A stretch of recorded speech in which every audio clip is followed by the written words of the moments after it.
দেখো এখানে দেখাচ্ছে যে butterfly spirit transformation is beautiful আর নাম্বার 11 দেখাচ্ছে। বাটারফ্লাই মানে চেঞ্জ বোঝা যায়, আমাদের জীবনে কোনো ধরনের চেঞ্জ আসতে গেলে আমরা বুঝতে পারি যে প্রজাপতি দেখে কি বলা হয়, অনেক সময় বলা হয় না যে প্রজাপতি বসেছে বিয়ে হবে, না সেটা না, শুধু প্রজাপতি আমাদের স্পিরিচুয়াল জার্নিকে দেখায়, আমাদের স্পিরিচুয়াল চেঞ্জকে দেখায়।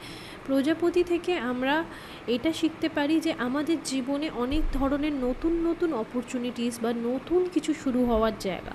11 নাম্বার যেটা বোঝায় যে এটা একটা মাস্টার নাম্বার 11 নাম্বার, আর এই 11 নাম্বার একটা ক্যারিয়ারে চেঞ্জ আসতে পারে। যদি এই কার্ডটা আসে সামনে, কখনো ক্যারিয়ারে চেঞ্জ, ভালোবাসার ক্ষেত্রে লাভ রিলেটেড যদি কোয়েশ্চেন আছে আর সেখানে যদি কার্ড আসে তাহলে বুঝবে যে রিলেশনশিপেতে ভালো চেঞ্জ, ভালোবাসার দিক থেকে একটা সম্পর্ক, একটা মধুর্য বা একটা সম্পর্কটা আরও ভালো হতে চলেছে।